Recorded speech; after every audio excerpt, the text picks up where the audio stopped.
Hey, hey, hey, welcome, welcome. Hi, Byron. Welcome, Gustavo. Nice to see you, buddy. Same here, Pablo. How are you doing? Really, really good. It's another beautiful day. Awesome. And Barb, welcome. Welcome, welcome. Jim's in the house. Marky Mark.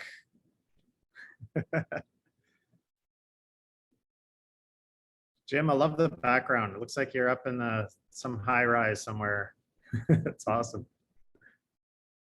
You should like skew the logo on the window so it looks like it's imprinted on the glass. If you ever need Yes. a Photoshop expert, let me know. All right. I'll come to the guy who exudes Photoshop. I spent years and years and years on Photoshop and mastered it, like nailed it. Did you really? I did. Yeah, I was a professional photographer for a number of years. Okay. Oh. Jack of all trades, master of none. Is that the saying? Did you ever that's hear the what one. that That's the saying saying. is like? That's all we hear, right? This jack of all trades, master of none, and it sounds negative. And if you hear the entire quote, it's a jack of all trades, but a master of none is better than a master of none or something like that. And so it's actually Okay. like a positive thing. Like it's okay to be a jack of all trades. And look who we've got here, Simone. Hey. Awesome. Okay, well, let's get started. It's a couple minutes after. Today we're talking about pricing properties and how to do a CMA, how to get the value for properties. And what I thought we would do is I really want to make this one more interactive. I've got a couple of points that I want to kind of go over first, and then the second half is just going to be getting into a computer and let's create some CMAs for different types of properties and understand how the psychology of how Simone and I price properties all the time. We would do this like daily. So we kind of got pretty good at it, and I wanted to share how we do it. So a couple of quick points that I wanted to go over first about pricing properties, because the easiest way to sell a home is to price it right from the beginning. The hardest way to sell a home is to price it wrong and then have to go back and get price reductions after price reductions after price reductions, right? Mark's nodding. Yeah, that's right. So when pricing a property, there's only two factors that are going to contribute to the sale of a property that we can control. And it's really important to understand that there's only two things that we can control as a real estate agent and as the clients, like together. So when I say we, I mean like us and the seller. We are only in control of two things.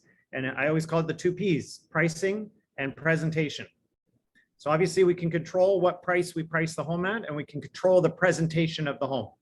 I put some of the onus on the presentation on the seller, like make sure it shows well. I remember I was selling a friend's house actually, and I had an open house at 2 o'clock, and on that day at noon, they were cooking fish and all kinds of stuff. And when I got there for the open house, it stunk. And I just said, you guys, I apologize, because again, I take ownership, right? I apologize because I never, ever instructed you guys that when you're going to be showing the property, don't cook with stinky smells and everything before, because when people come in, if all they're thinking about is the smell of the house, they're not going to be focused on whether or not they actually like the home, right?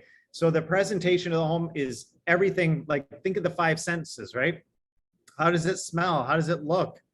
It doesn't taste, of course, but you know, have you ever been in a house where somebody smokes heavily and you can actually taste it? It's like in your mouth, it's gross. So yeah, 5 senses.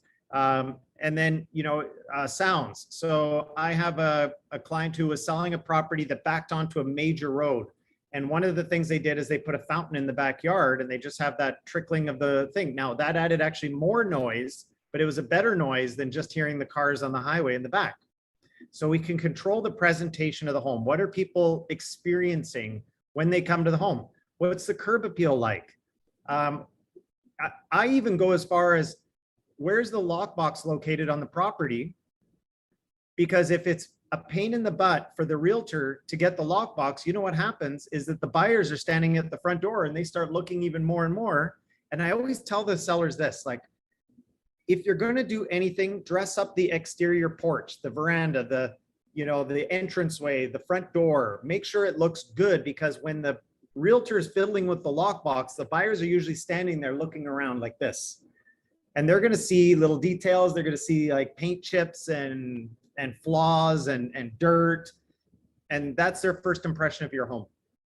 So the presentation is super important, how it looks and how it feels. And of course, the second part is the pricing. And this is where we're going to work together with the seller to make sure that the home is priced appropriately for the market. I am personally not a fan of the strategy of underpricing dramatically in order to generate competing offers and sell it at 100 or 200 or 300 grand over list on purpose. Does it ever happen? Yes, of course. And I know in Toronto, a lot of the agents that I coach in Toronto are, oh, that's just common practice. Like, we look at the value of the property, it's going to be a 1.2 million. Let's price it at 800,000. It's not my thing. I don't like that. Number two I wrote here is you won't always be right. So this doesn't have to be like, so you stress and stress and stress and worry about the price. The market is going to give you some feedback instantly on what the price is like. Okay. So you do your best to price it to an appropriate price for the market, but know that you're not always going to be right. And Simone and I, as good as we are at pricing properties, we've been completely wrong both ways. There's been times I remember Simone coming home with a listing and she's like, oh, I got this listing and I got it at this price. It's going to sell like tomorrow. It's going to sell in a day. And of course it sits on the market, doesn't sell. And we made a mistake. And there's other times, same thing. It's like we priced it and all of a sudden there's competing offers and there's agents phoning us up going, is this a mistake? We're like, no, this is what we decided to list it at. Are you trying to generate multiple offers? No, we just priced it anyways. So you won't always be right. The market will correct you, and that's the blessing of this, but the more often you can be right, the better for you and your clients. Third thing I wrote down before we get into an actual CMA is to communicate the expectations up front with your client. This is really important. And this ties into another point that I have, which is never promise or give false hope to your client. And I've seen this before where the agent will tell the client, yeah, we'll price it at this and we'll probably sell it at this, or we'll price it here and it should sell in a week. Or, you're giving these statements that give hope to your client, and not saying that we can't give hope to our client. I'm not that cold. But you want to be, what I wrote here is you stick to the facts. The facts are we're going to list it at this price and we're going to see what happens with the market. The facts are after a week it hasn't sold, right? The facts are after 2 weeks it hasn't sold. We don't say this is going to happen with your property. It's going to sell, or at this price it won't sell. We don't know. You just never really know what's going to happen. So stick to the facts. And it's like a under promise, over deliver to a certain degree. And you do that by sticking to the facts. So well, do you think it'll sell in a week? Well, I certainly hope so. And at this price, we give ourselves the best opportunity to do so compared to this price over here. So I can kind of give some facts about what I expect to happen without giving the promise of this will happen. So you have to just be careful with your words. I often think in lawyer speak, it's like, did you say something definitive? Or did you say something that, well, at this price, my expectation is that we should be able to generate an offer. However, until we actually put it to the market and get it out there, we don't know, right? So I'm giving some expectations, but not a hope. I don't want to give people this false sense of hope that, because then after a week and it hasn't sold, or you haven't gotten any offers, you haven't even got any showings, they look at you and go, well, you said it would be sold in a week. Oh, now you look really bad, right? Simone, don't say that we're expecting an offer. Oh yeah, great one. So this is kind of fast forwarding a little bit, but you're on the market for a week and you've got two realtors who, one of them just did a second showing. You're getting a little excited as an agent. You're like, ooh, I can smell an offer coming. This is so great. You phone up your client, you get excited. Well, we got a second showing, and that agent, I just talked to them. They said their client's super interested and is going to be sending us an offer. And the other one, I'm going to phone him up because I think they might get an offer. I think we're going to get multiple offers today. And what did you just do? And I'm not saying don't give your clients hope, but don't give them false hopes, because now they're going to go home excited and nervous and, oh, we're going to get all these offers. And then the next day you're like, what happened to that realtor? They just ghosted me. Where were they and their clients? And they were so excited and I was supposed to get 2 offers. Now I got none. Oh my God. And now you have to go back to the seller with your tail between your legs and go, I'm so sorry, but I can't get a hold of that realtor at all. And they said they were super interested. And then, you know, a couple of days later, you finally get a hold of that agent and they say, well, yeah, we went out to see another house right after that and they liked it even better and put an offer in and they bought it.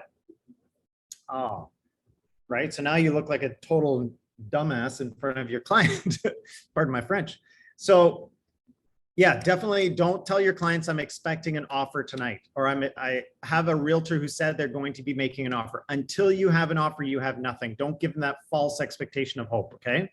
So you keep that internal because, this all leads to what I always talk about is eliminating the drama.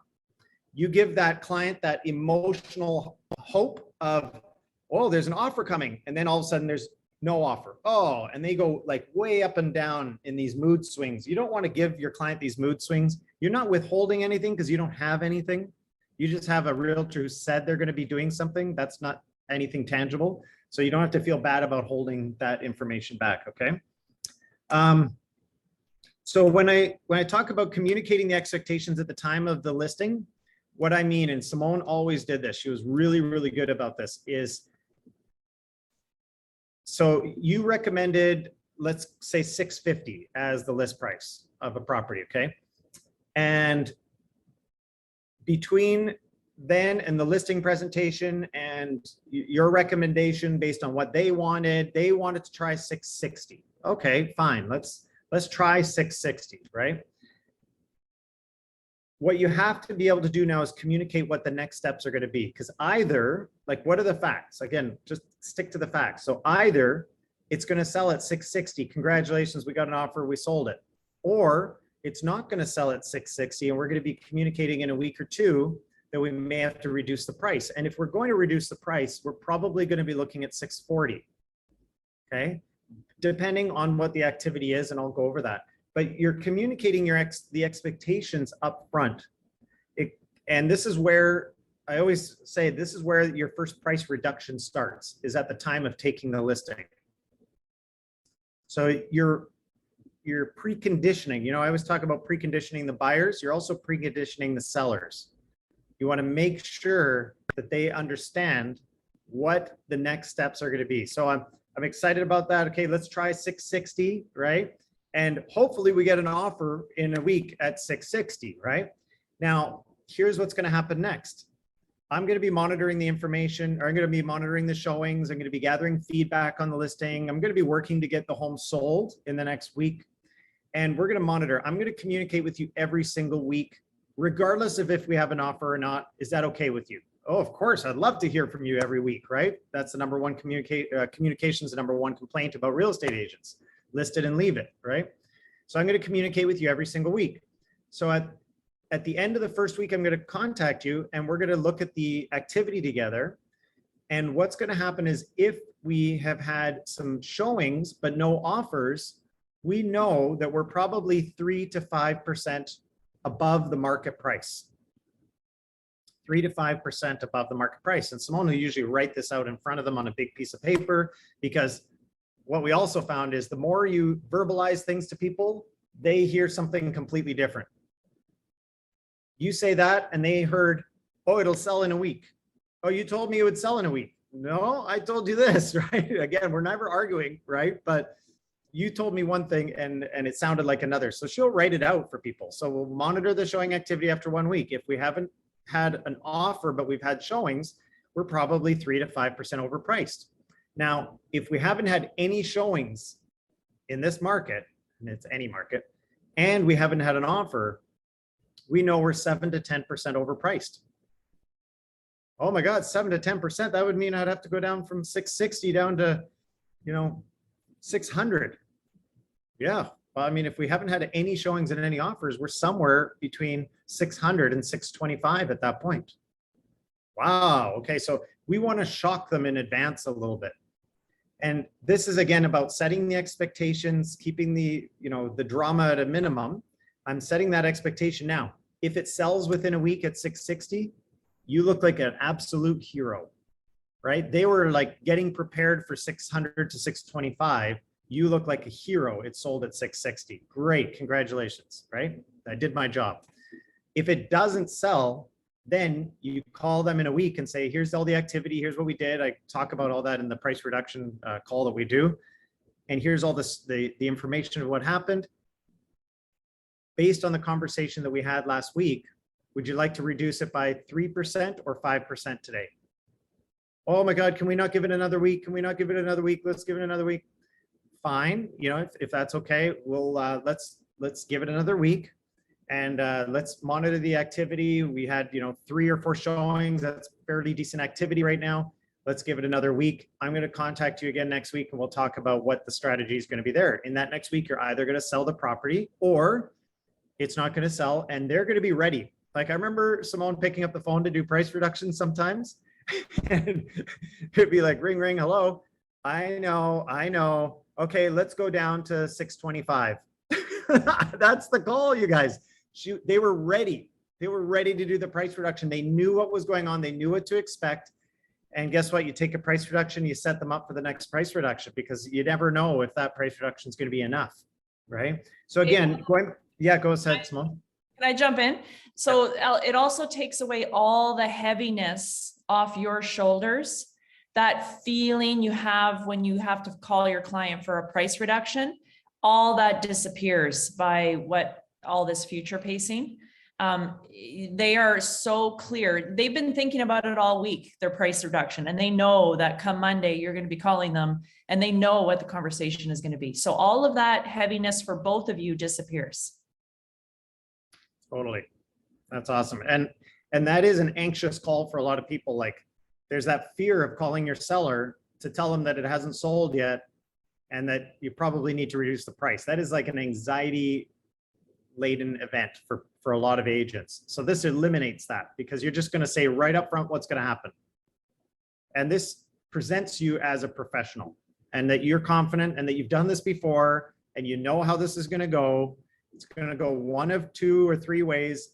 Let me tell you how it's going to go, right? And it's not a surprise when you call them up.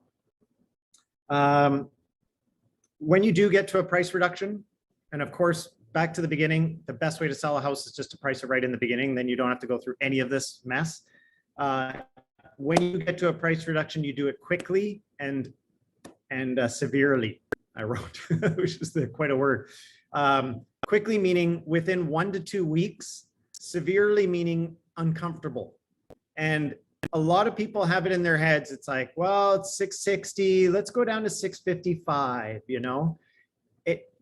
Look, the seller wants to get the home sold. They do not want to hold on to this property. They didn't list their home to be in the fun game of having my home on the market. We know what that's like. It's not fun. They want out. They may not act that way all the time. Of course, sometimes we call our seller and they're like, well, if it's not going to sell this, maybe I'll just hold on to it. They posture themselves sometimes and they like to give you this feeling like maybe they don't need to sell it and that they could just hold on to it forever. And maybe they'll keep it and rent it out and buy another property and all that, right? And we go over all of that strategy later, but you have to go big and you have to go quickly. So it has to be week 1 or week 2. At the end of those weeks, you got to be going down 3%, 5% at minimum. So those are like 15, 20,000, 25,000, and you suggest more. And that way, if they negotiate it back, you're like, well, I wanted to go down 25,000. You want to go down 15,000. Let's go to the middle and let's go down to 20,000. Again, the great news is the market is going to correct anything that you do, but by putting it a little bit lower, you're going to give yourself and that seller the chance of getting that home. And if it's priced well, it's going to sell closer to the list price. Last thing I wrote here is, if you ever have that feeling of, should I price this home? I've done the CMA. The CMA came out to around 650. Okay. I think this home is worth 650. Now, do you list it at 650 or do you list it at 660 or 670 to give yourself room to negotiate? And the answer is unequivocally, price it at the price that you expect to sell the home. You do not add margin for negotiation because you may not even get an opportunity to negotiate if it's priced too high. You price it at the price that you expect to sell the home. Okay. And again, there's going to be objection handlers that we talk about in the objection handlers on, but why don't I would like to leave myself some room to negotiate. We're going to deal with that objection handler when we get to it. But I just want to make sure that you knew, if you're questioning yourself, that is the direction that you go. Okay. All right. So for part two, and we're going to get there right away here. I thought what I would do is, I think most of you guys, oh, I've got some exciting news. Does anybody want some exciting news? Last night, I finished the 2022 and beyond EXP Explained the model. Done. Hallelujah. And of course, I'm on 2 megabit per second internet here. So I started uploading it yesterday and it's at 41% right now. So who knows when it'll get uploaded now, but we have the new one and it's good. It's really good. You're going to like it. So I think most of you are Calgary based, but if you're not, it doesn't matter. Pricing of properties is universal. So let's get my screen share going, and what I want you to do is we're going to work on this together. I don't have an address. So the first thing we need to do is I need somebody to give me an address for a single family home. And we're going to do also any kind of townhouse or something like that, and maybe an apartment condo. And we can look at how we do pricing of a property for any one of those. Hey, Pablo, can I make one request? Yep. When you're doing this, can you, because pricing property is different in an upward trending market, in a neutral market, and in a downward trending market. So can you make sure you caveat what kind of market we're in when you do this? Yeah, why don't you explain what you mean by that? Like what differences would you expect in an upward market or a downward market? Yeah, so one of the things, and you'll get to this when you start to do the CMA, but in an upward market, upward trending market, you're going to keep the comparables tight as far as the number of days back that you're going to go.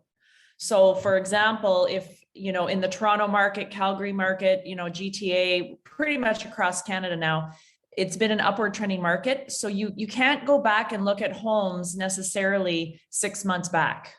Okay, because those prices don't exist anymore. So you want to start as tight as you can to see if you can get your sample within 30 days or even 20 days. If you don't have enough, you may have to spread it out. Could you argue that that applies to an upward and a downward market? Yes, that'd be the same. Yeah. So unless the market is flat, really one of the key things is we always start with a narrow criteria and then we work our way open. So we don't start with a very broad, we start tight. Actually, I do start broad and I work my way tighter, but I start with a narrow date and a broad house type. Yeah. That's a good point.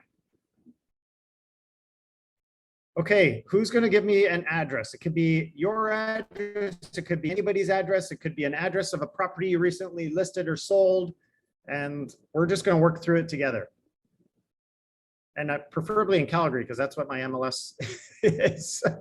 Otherwise, it's going to be really hard. 7 Somerset Square. Thank you, Claudette. So first thing I do is I'm going to look up any kind of history for that. So clearly that one's on the market right now. Okay. one day on market, hasn't sold, it's overpriced. Come on, Claudette. Just kidding. But yeah, let's look at that one, okay? And I want to tell you that you don't have to be an expert in any kind of particular area to price a property. However, there are some subtle nuances that certainly do help if you know an area well. So this is in the community of Somerset. This is perfect because I don't know anything about Somerset. So we're going to just go through what my process usually is on Somerset. Good, Jim, we got a condo there as well. Perfect. So Simone, would you agree that usually the first thing you like to do is get the tax assessment, right? Yeah, and I know that it doesn't necessarily reflect what the market value is, but it gives me a marker. It gives me some kind of realm of where this thing would be. And the other thing I would do there, once I first pull up the, if it's an active listing, the first click is going to go to the history. And I would just kind of scan the history of the property because maybe it sold last week. Who knows, right? I kind of want to see what's the history of that property. Yeah, it's good. So, and guys, please, for all of you guys, just chime in with suggestions, comments, anything as we go through, because this is, I'm telling you how I did it or how we did it. And you may have some tips and tricks that will help everyone. So I'd really appreciate that as well. So now I kind of go, okay, I've got this person that called me up. They want to list their home in Somerset. Let's just pretend I have no idea what the value is of the property. I know that there's a tax assessment in the 452 range, but we also know that the tax assessments are usually, I always say to my clients, plus or minus 20% easily. And even in this market, it could be even worse, right? If there's no history, Claudette, then you don't know the history. And it's what we look for in the history is going to be, have they had their home on the market recently? Like if it was on the market 6 times in the last 2 years, and it never had a price reduction below $599, either the market has to catch up to that price or we have to adjust the price to reflect the market, right? So we're looking at whether it's been on the market before, what kind of photographs, like what kind of work they may have done in the past or what the home looks like from the past, right? And as Simone says, look at the historical tax assessments, and we can see here some past assessments. So we got an idea of like, et cetera. And then the next step that I do is I usually look at the map. I try and figure out where it is. Is it something special? Is there something about it? You're not going to see the little pop-up that came up here, but I look at it on the map and I kind of say, am I dealing with something on a busy road? Am I dealing with something that's backing onto a major road? Is there anything unusual about the location that is going to dramatically affect the value of this property? In this case, I can see that it is, let me see if I can share my second screen. So I'm looking at this. Oh, looks like there's an option to share the whole desktop now. Oh, no, let's do this. Okay, so hopefully you guys can see this. I can see that this is a corner lot and it's across from a tennis courts and some kind of like a rec center or facility there, which is really nice. Like it's in the middle of the community. You can see all the feeder roads coming in, 162nd and 6th Street. So you come in through the arterial road system, and this is a big loop. I actually did sell a house right down here. And, but yeah, it looks like it's in a really great location, not too deep in the community. It's not a cul-de-sac per se, but it looks like it's a, a nice little bulb, probably a good community, good natural light there, lots of south-facing windows. So I'm just getting an idea based on the location where it is. I'd say this is a great location. Like, looks like a pretty quiet spot and across from the field. That's a bonus to me. So what I'm doing in my mind is I'm adjusting for value right away. Like when I compare this to other homes that are similar size in the area, what am I going to be comparing against as far as the location goes? So back to my pillar 9. So now we have to look at the type of home. This is a bungalow, and just knowing, and of course you can look around, but in that community, it's a suburban community in the south of Calgary. It's primarily 2-story homes, but there are some bungalows. So it's going to be compared to say the inner city older communities where there was a lot of bungalows and it was a very common thing. this is going to be a little less common. And from my experience, I'm just piecing together things before I even get into comparisons. I'm going to say to myself, well, a bungalow in that community with that style, this is going to maybe lean towards a little bit more of a mature, older clientele compared to the young family that needs a ton of size and square footage. So I'm just kind of doing some initial kind of assessment on the home. Looks like 1,430 square feet, which is a little small, again, for a family kind of suburban home. So I'm starting to just put together in my mind a little bit of a picture of what I'm dealing with. Next step is we're going to put together a search. Pardon me if I'm slow. I haven't done this in like a year and a half. But we're going to look for all the active, pending, and sold for now. And we're going to go back 6 months. That we'll just start with 6 months, and we'll narrow things if we have to. And of course, the subdivision, we're going to pick the subdivision for now.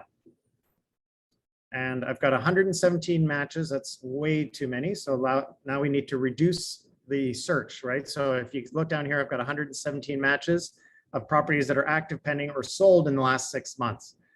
The first thing I usually do is I reduce on the style of the house. So how about detached? So get rid of all the, because right now you've got condos coming in and townhomes. So go to detached first. Detached brings us down to 80. Thank you. Good job. It's been a while. Now I'm looking for bungalow. Where do I find bungalow? Somebody help me out with that. Is it in the architectural style? Correct. There it is. Mark, you're probably a pro at this right now. In it to win it. Okay, so wow, look at this. So in the last 6 months, we've gone from 117 for everything to now detached bungalows is only 6. So this is a pretty good, in my perfect world, I get this down to about 4, but 6 is really good. So let's see what we've got so far. We've got, of course, the one active and a lot of sales. I mean, obviously the first thing that comes to mind is the highest price of anything that has sold recently. Now, granted, it's a pretty good square footage. It's higher than most. And it's a good location. So, Bernadette, you're really going to get put on, or Claudette, you're going to be put on the spot here on this one for sure. So I look at the comparables, and usually the next step is I'm going to look at a map, and I'm going to rule out anything that is like a terrible location, because I know that we've got a great location here. This is an interior, that's a good location. This one looks like it's kind of a corner, but it's also right on a busy street. So I may just, for now, deselect that one. And this one is also kind of fronting, and it's, not a super busy street, but busy enough. And there was one down here that looked like it was this one. This is kind of a big major road, and that's maybe not the nicest place to be. It did sell for quite a bit, but I'm going to deselect that for now and just look at my results. So now I've got the one listing, I've got 2 sales, 530, 524. My next step is I'm going to, if you have the blessing and benefit of a recent sale where it sold in the last little while, and you know what it sold for, and you're able to get pictures. If not, either you've been there already, or you've had the seller just take a few shots of, you can usually use Google Street View to see what the outside of the property looks like. And then I asked them, can you just take your camera and just take a few pictures of the kitchen, the living room, bathrooms, etc. Send it to me. That way I've got an idea of the interior home. And so my next step is I'm just going to have a quick look at the pictures of the home and how it looks when they take the pictures for me, right? And I'm looking at, trying to stay away from looking at the furniture. I'm looking at the walls, the floor, the cabinets, the stuff that's there when you move all the furniture out. What are we dealing with? Nice white kitchen, granite countertops. There's been some updates. Looks like carpet's newer, just from what I can see. A little bit dated still, but kind of shows well from what I can tell. Right? And again, great location. So let's look at the other ones. that we had on the list. So this other one, 101 Somerset Close. This one was definitely smaller, not much, but 100 square feet, which, you know, makes a big difference at that time. More dated, I would say, although, you know, maybe the floor plan, not quite as nice from what I can tell, but the kitchen looks decent. Like, you know, again, granite, updated countertops, flooring looks newish. Pretty plain basement, partially developed, like there's a storage room, you know, but pretty decent, nice yard. So maybe not quite the location or the frontage of it. Doesn't have that kind of wow factor from the front because the other one has that more side and facing onto the park, but not too bad, not too bad. And now let's look at the last one. This is the way I work, right? So I'm going to compare in my mind what these are like. Oh, this is my favorite kind of listing. Google Street View, a couple of crooked shots of the park. So what happened here? This sold in 19 days. Buyer seller. So this was just somebody had a client for this and double-ended it and posted it to MLS to have an MLS presence. May or may not have been actually measured, 1,300 square feet exactly. Let's see what they have here. So really not much of an idea. So I'll look at the description and just like, it's a little bit smaller, bungalow corner lot, separate walkout basement.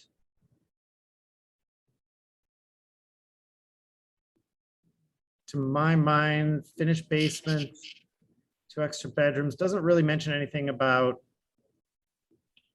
it being fully renovated or updated. So we have to assume it was, you know, a little bit more dated. So listed 545, sold 530. And this was, you know, quite a while ago. So this is right before Christmas, which we know the market has changed since Christmas. So it's increased since Christmas. Now, how much do you think it's increased? That's, I mean, of course you could look at stats and figure that out, but, and then for my own purposes, I'm going to look at the one that sold for 545 and see what does 545 get you. This gets you 1,600 square feet. Not a corner unit, so it doesn't have that same kind of curb appeal as the other one did. Interesting floor plan, is updated, you know, when you look at the finishes and everything. So I'm kind of looking at this and saying, this home's, you know, not the same floor plan. It's actually not even a bungalow. It's kind of a story and a half. So that's interesting. Finished basement with what looks like a suite, illegal suite, probably. Yeah. So as Simone said, you know, we narrow it. This was also sold January 13th. The market's increased a little bit. You know, based on what I can see here, and I'd love to hear what others' opinions are. So based on what we've looked at right now, what would you say, like Byron, what would you say the price should be for this one based on what we've seen? I would say that it's probably, the price it is right now, I would say is probably a fair price, $599. Yeah. And what, tell me more about that. Why would you say that? Because the previous one, which one was the one that sold for, what was it?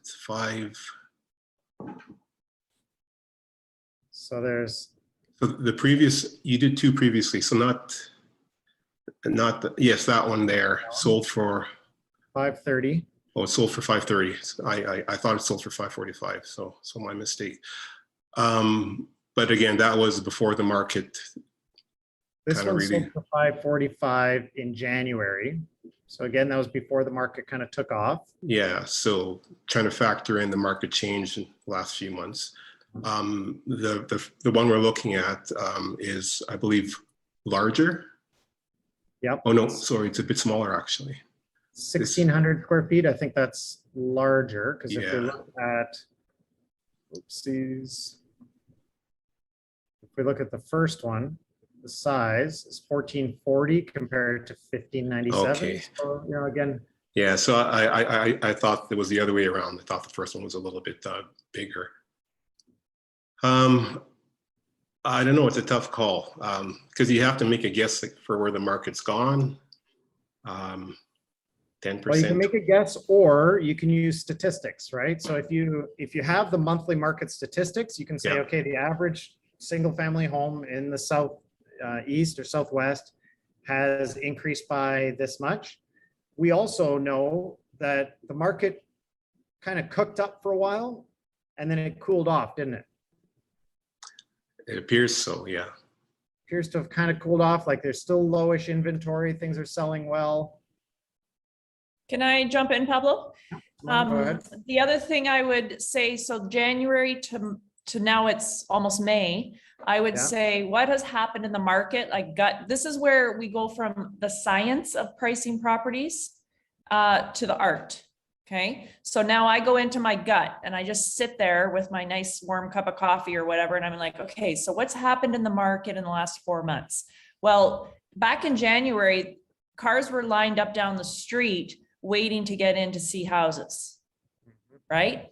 And in March, around March 12th, things changed where you still get multiple offers, but the lineups in some cases, depending on the communities, the lineups started to get shorter. And now we're heading into May, and I would argue that, again, I'm not, feet on the ground there, but I think we're still seeing more softening happening, where again, depending on the community, there's a very big impact. So you have to know which communities are still like hot tamales and which ones are starting to cool. So you kind of have to now get into the art form of all this.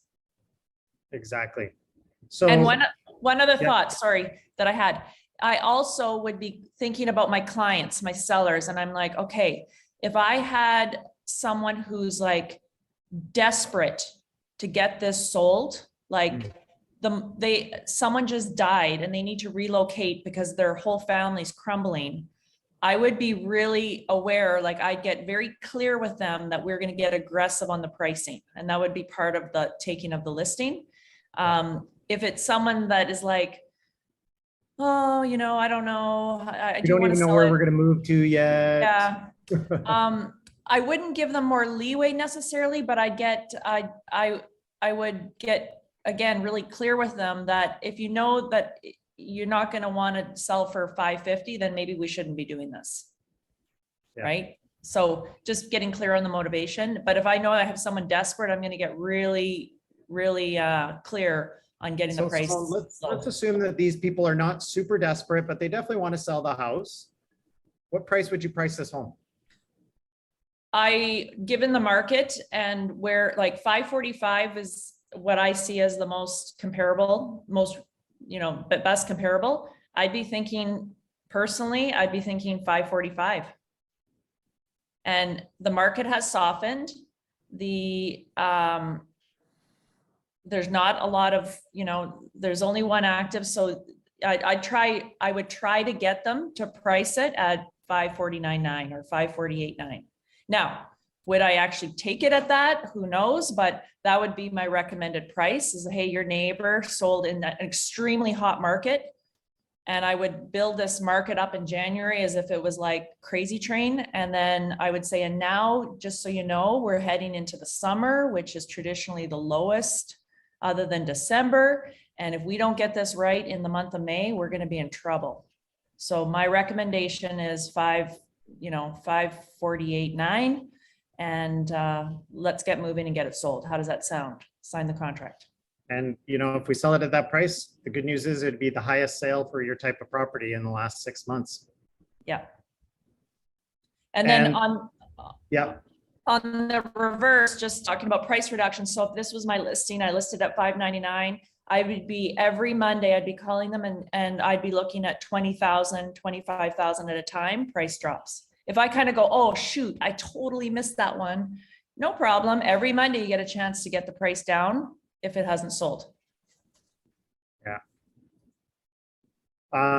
So I I appreciate, first of all, Claudette, I appreciate you being the martyr here and putting your listing on the table for everybody to see.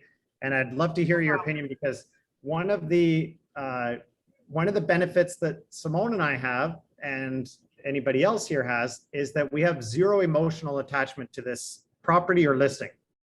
And the sellers, of course, every seller thinks that their property is better than everybody else's for some reason or another. Yeah. And your comment, you said, "Oh, I so want to defend my price." Let's hear you defend it. All right. She's, as you can see, it was never on the market before. Yeah. It's got a separate boiler. It has in-floor heating. Yeah. Argon windows that are just being updated this morning. There's going to be a new roof and new siding coming in within the next 2 weeks. It's got a plush flooring, couple of fireplaces. It's corner lot. Yeah. All that fun stuff. And when we get to, there's a whole thing in the scripts and dialogues with the objection handlers when it comes to pricing the property that we talk about. And one of the things, like a lot of times the seller will say to me, and it's getting a new roof and it's getting new siding. And I would say, well, all homes need a roof, right? And all homes need siding, right? So if it needed those things, this is all part of home maintenance, basically. And what this is going to do is it's going to help your home rise above others when it comes to, if somebody's deciding between one that has old stucco and siding or whatever, compared to one that has newer ones, I mean, that's an advantage for sure. So you've got an advantage. Can we charge a premium or extra for a new roof compared to other homes? You have to ask yourself, as a buyer, are you willing to pay that much more for that? Right? Like, probably they are, but how much more? Right? I want you to know that when I first did my valuation on the property, I came out at 549.9. That's what I went to her with. And then she goes on, well, this and this and this. So she's very old and she was just emotional. It was emotional. So it was emotional. Yeah. And I totally get that. And people are emotional. And this is our job, is to be able to get people to the reality without insulting them. Right. Because we also want to make sure that we're not pissing people off and going, well, it's not worth that. I mean, if you want it, it's $550. And if you don't, take it, and I'm out of here, let the next sucker take it. But we want to be able to explain to them, like, for example, what would that home be worth a year and a half ago? probably closer to 525. Right. 525, in fact, may not even have done it. Because if other homes are selling at 525 in this hot market, it may have been less than 500. Right. Good chance. I just want you to know that she's in 14 days, when it's been on the market for 14 days, it's going down to 549. Perfect. If it's been on the market. If it's been on the market. And that's great. And that's why I always say if the market is increasing, if it's in a linear, like going up, up, up, you're going to have the flexibility to overprice properties, and the market will just catch up to it at some point. If the market is in a downward trend, we have to price below the trend. And it's really, really critical to know that. So we have to know which way is the market trending, up or down, or kind of flat. If it's flat, we just got to price it right. If it's trending upward, we can push the price a little bit. We can lean a little bit. We can do the $5.99 and just sit on it for a month, and it'll probably just catch up. And eventually somebody's going to go, yeah, this is a good deal now. If it's trending down, we have to be extremely aggressive when pricing properties. And Simone and I have like scars, battle wounds from dealing with sellers in those times when the market's going down. And it's like, I know your neighbors just sold for $545, but the price I'm recommending is $499. What? That's not even near what my neighbors sold for. I know, but that was then and this is now. And actually, by the time we get it on the market, it's probably going to be worth $475. So $499 might be generous. Whoa, So, Pablo, yeah. What I'm going to go back to is what Claudette was talking about, her emotional seller, right? Because again, this lady's owned this house from day one. It's never been on the market. All this stuff, this stickiness comes into the how we price properties. And I'll just, remember or remind everyone that if you use the listing process where you're sending out a pre-listing package with the price, it allows your client the price and your fees, it's all filled out, and they get that before you show up.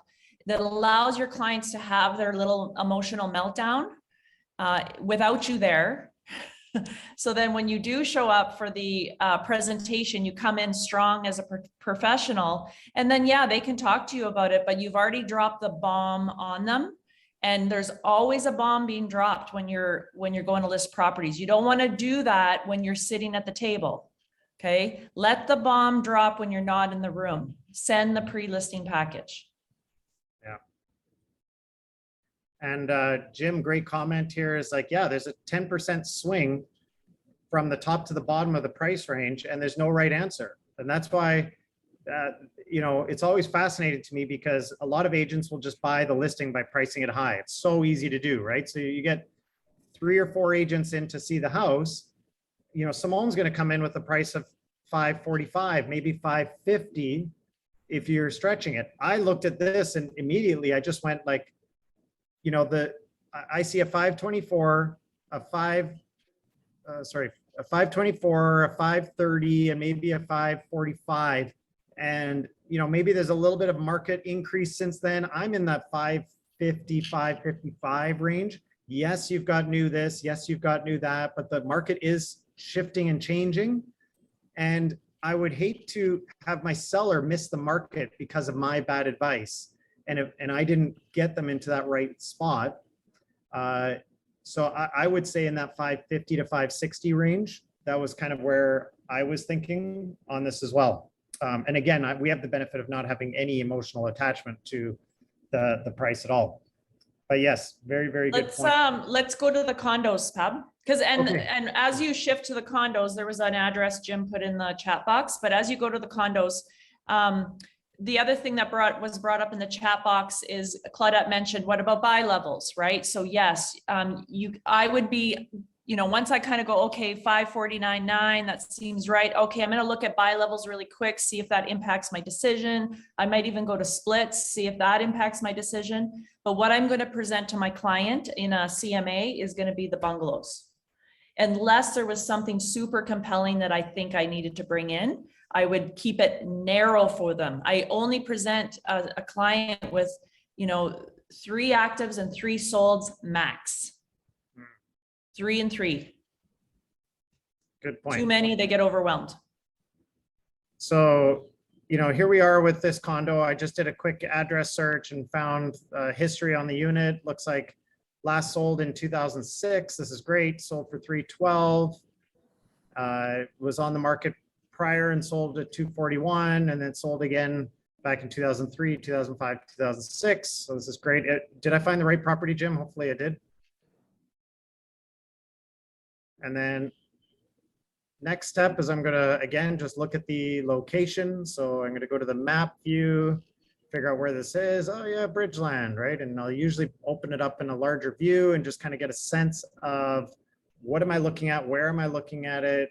Is there anything unusual about it? Do I know of any like, oh, the drop-in center is right next door to it? Or is there anything unusual? So I'm kind of getting this picture in my mind again of what am I dealing with? What type of property? It looks like a cute little 3-story building. And I can see this is unit number 103. So it's probably a ground level. So my questions right off the top of my head, is it going to be front facing towards the front of the street or into the back? Does it get some natural light? So I've just got some questions for myself that I might ask the seller for more clarification on it. So 103, 44, 6A. Key point is 3-bedroom in Bridgeland to, I don't need to, no cheating here.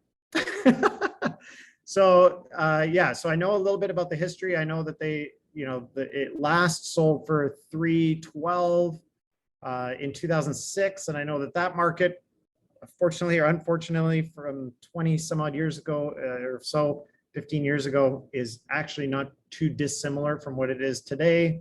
So at least I've got an idea. Yeah, so now I'm going to look at the listing and just kind of get a sense of, like Jim said, it's a 3-bedroom, 1,500 square feet, which is huge for a condo, which is great. Looking at 1.5 or 2 full baths, that's good. So 3-bedroom, 2 bath, 2 underground parking, which he said, right? Super access to downtown nightlife. That's funny. Right there. And sweet laundry. Unfortunately, we don't have any pictures inside. So this is where I'd be usually contacting the seller and just asking for some photographs. But now we have to look at the comparables. Now, here's what the golden rule is. I know we only have a few minutes here on condos, and if we want, we can track this on to next week if this is helpful. The golden rule with condos is this: you only compare condos to condos. You only compare condos to the same ones in the same building. Now, if there is a sister building or property, you can compare it to the sister building or property if it's the same, on the same compound, of the same age and style, et cetera. Okay, so you don't go now looking at all of Bridgeland unless you need to. So you start with the building, and usually you can get comparables within the building. The only time you go outside of that building into a broader area is if nothing is ever sold in that building or that compound and you have no comparables, you can't figure out what the pricing is, then you go, okay, what else would people be spending 300,000 on in this area? Now, actually, I might be able to get, if I look at the history, I might be able to get the pictures from this MLS number. So let's try that. Because it brought up, it looks like an old listing. So I'm just going to go into here, paste that in. Let's see if we got pictures from this one. 5. Yay. Okay. So again, we're going to want to see whether or not they've done any updating to this or not. Probably have.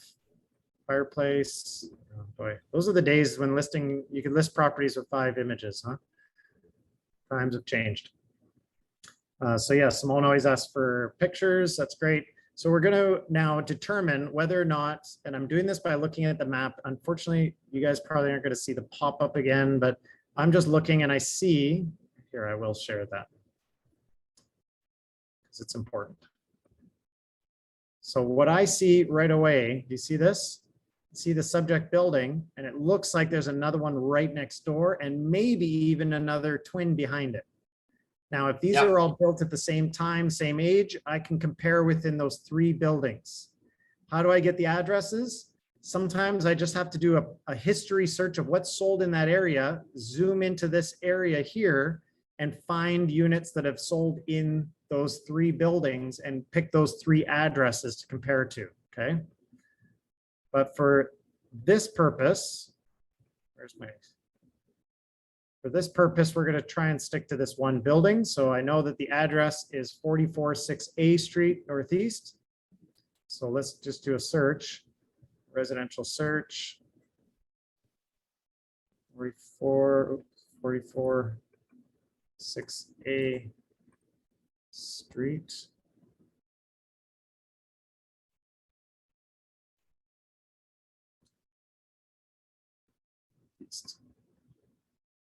Active pendings and solds. I've got 0 matches, so either I've got something wrong in the address or we need to go further back. 3. So Pablo, I have a question for you. Yeah. And Mark made a comment too. I've been using the map search, which almost guarantees that I don't make any typos. Yeah, you can do the map search, but if I'm looking just in one building, I use that address. If Gotcha. you use the map, yeah, go ahead. Also, agents often mismap their properties. And if you don't, like, you'd be surprised sometimes what ends up on the maps. So if you actually Gotcha, are doing okay. condos, it's best to know what the addresses are of those condos. Fair enough. Okay. So let's try the map and see what happens. So it was this area here. And we'll use a little, like a radius thing. See if we can pick up those. Because of course, this won't be a comparable because it's in a different building. This won't be a comparable because it's in a different building. So we're really only looking at this building here. And that's this is the twin building, right? 42 and 44. So this we found a pending in the sister building, which is great. So now I know, now what I would do is I'd go in and I would adjust this based on the twin buildings, 41, 42, whatever it is, 43, 44. I would make sure that I have the exact same buildings, the twins, the sister buildings. And if I didn't, then I would have to adjust. So where's that 41? This is not the same building, right? 6A Street Northeast. See, that's not mapped right. 6A Street Northeast is over here. So it looks like it's the building across the street just based on 41, 42. It's on opposite sides of the street. So that again, it's just mapped wrong. And this is obviously McDougall Road. So that's a totally different one. So we're really looking at those two addresses. If I change the criteria and I say apartment, and let's go back 365 days. See what we get in the map here, see if we get any more. There you go. Now you have a sold in the other building. So there, now we have the three addresses. So I would search for 41 7th Street Northeast. And we said that there was 44 6A and 42 6A. So the next thing I do is I go into my criteria, clear the map. I'm going to pick 44 6A, etc. I'm going to see if it picks it up with this 42 6A and 41 7th Street.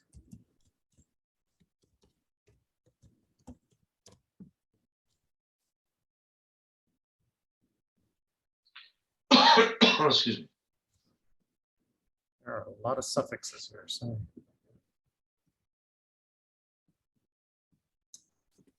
okay, so I've got 6 matches. Of course, we had to go back 365. Let's go back to 180 and see if we get anything. Still only 1. So now I have to really just go back and adjust for the market conditions. And again, if I go to the single line here, I'm going to just get a brief overview of what's happening in there. I can see the sizes. Now, based on what I know of the other one, which was 1,500 square feet, we're dealing with a whole different size, but in the same buildings. So this is really good because now you've probably heard of the dollars per square foot. And I know we're going over a little, guys, sorry. You've probably heard of the dollars per square foot. Dollars per square foot works in condo buildings, but not necessarily in single family. Why? Because single family homes are so different. There's so much different diversity. The yards are different sizes, the interior finishing, the exterior finishing, everything's so different. But in a condo building, everything is almost the same unless somebody's renovated or not. So you can use dollars per square foot as a basis of adjustment. Now, it doesn't work perfectly because it's a sliding scale. It's like an arc. I can't remember what it's called in my science days, logarithmic scale or something like that. But it dramatically changes at the beginning. Like if you've got 50 square feet compared to 100 square feet, it's a huge difference. But if you've got 1,500 square feet to 2,000 square feet, it's not as much of a dollar per square foot difference. So if you've got 818 compared to 889, you can easily do $1 per square foot. We've got 800s and 900s to 1,500. It's a huge range. So is it worth twice as much as a property that's worth 750? Not quite, but it's going to be pretty close. Okay, so we've got an adjustment. Let's just say for all intents and purposes here, we've got 289. Let's assume it sells for 289. And we can adjust it by about 1.5 to get the value for a 3-bedroom at 1,500 square feet. And it's going to be a little less than that. So 1.5 is going to be, who's got a calculator? I got one here. 1.5 times, say 289. You're in that 433 range. So, I mean, right off the bat, I'm thinking in my head 399. Okay. And Jim's probably like, Pablo, nailed it. this one thing that I would have done is I would have always looked at the tax assessed values. And I would look at the solds, because this one didn't have a history, or did it? Oh, it had a did long have a history, ago. yeah. It had Yeah. sold at like 312, I think. last Right, so time. I'd be Yeah. looking at the tax assessed values as well as just like a scan. I don't put a lot of time into it, but I look at it, and if you think 430 and the tax assessed value is saying, 325, then it would raise a question in my brain, or vice versa, right? Exactly. And I'm looking at the most recent pending. It was on the market for 47 days, which is a fairly long time, even in this market. And it was fairly nicely done. So it has like newer flooring, kitchen looks like it's been redone a bit. So I would want to see the condition of the home that I'm selling to see if it's around the same condition as this, so I can adjust my dollars per square foot accordingly. And the other thing that I'm going to be looking at when pricing a property like this is if someone is going to spend $399, which is my initial feeling of where it might be, what else would they buy for $399? What other 3-bedroom condos are there in that area? Because now that unit at 1,500 square feet is so different from the ones in this building, it's going to be harder to make that assessment. So now I do want to do a map search, and I'm going to create a map search and get rid of the addresses. And I'm going to say, what in this area can people also get that's similar age, et cetera. And, I'm doing this really quick here, but let's just say that you do some sort of map search or look at the entire community and get rid of these and just see what else would people be able to get that's a 3-bedroom condo in that area. And if everything is selling for, let's just say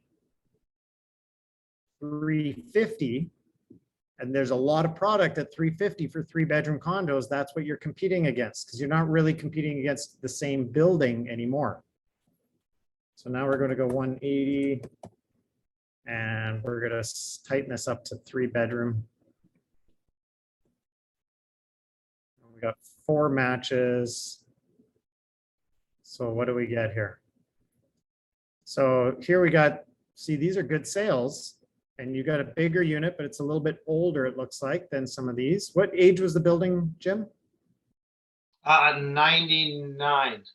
Okay, so it's a little older, but a good size, and you're competing with a 465 and a 599. That's good news. So now, like, I'm adjusting my price based on what I'm seeing in the market. So the dollars per square foot put me at around 430. And I'm looking at a 465, which is a 3-bedroom multi-level unit, a little different, more of a townhouse. Single level in a newer building, huge price reductions at $599. These are all newer buildings, so it's hard to compete with those.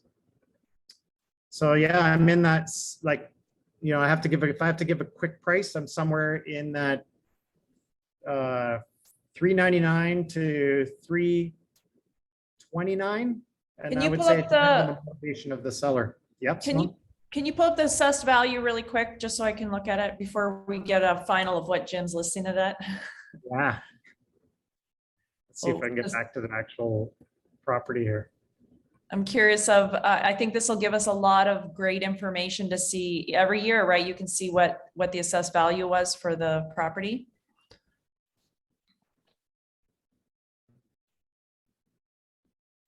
So keep going backwards until we get to that first listing. Was it this one? No. Back, this one. Yeah, So tax. tax assessment 385. Can you go, there's another way to pull it up where you can see every year. Oh, it's here, I guess, right? So no, there's another here. view. So go back to your main screen and there's a little icon. Yeah. Oh. You want that REM map list icon. Yeah. So if you go back, you go to the listing and Yes. then, yep, Click right that. there. Click that. And then full And then- report. Yeah. Thanks, Mark. Hmm. So go Details. details and then full report. Look at this magic. Watch Uh-huh. this. Okay, now scroll. Full It's gonna give report. you a pop-up probably. There you go. Did you click the full report, Pablo? Oh, yeah, I did. Sorry. Thank you, Mark. It is a pop-up. Let me just share that. This is gonna really help, like, kind of pin it down in, Yeah, so this gives the whole report on the property and it Look at shows this. you all the assessed values. Look at that from 2012 all the way back to here. It's about the same. so my brain looks at this and I go, okay, we were at the peak of our market in 2014. Tax assessment wise, it was actually 2015 because assessment's always 6 months to a year behind. So we're at the peak of 2014, we were at 400 for price. So we're in a similar market now as we were in 2014 and 2007. So all those prices would be fairly same. So at 430, I think Pablo's onto something here. So I'm like 399 if you're like, the seller is like, just, I want to get rid of it. I want to price it I don't want it to be on the market for like 60, 90 days. I'd price it at 399. And if it was, you know, I'm not super duper motivated, I'd be in the 430 range. I 420. wouldn't do that. I would say the price is $399. Let's Yeah, I go. know you. And that's why we love you. Okay, I'm so saying can I that in my ask, mind. can I ask a question, Yes. which will maybe help others on the call? And I think I've asked you guys this before and you told me it doesn't matter, sell it for what it's gonna sell for. We know that there's $25,000 worth of renovations that have to happen on this property. Like just to get it to standard, like the floor needs to be redone, the walls need to be painted, and all the appliances need to be replaced. Now, does that have an effect? Oh yeah, big time. Simone, that's called a hot potato. And the hot potato you want to get rid of as fast as possible. And the best way to get rid of a hot potato, it's price or presentation. So I always ask, so you start with the market value based on assumptions that it's similar and comparable in condition to others in the area. Now you Yep. say, okay, so based on what I'm seeing here, the home needs $30,000 worth of work. Are you going to be replacing all the appliances, replacing the carpets, painting the property, getting it all back up to no? Then we need to adjust the price based on that value. So now I go, instead of $399, $379, you know, $375, somewhere in there. $375 as is.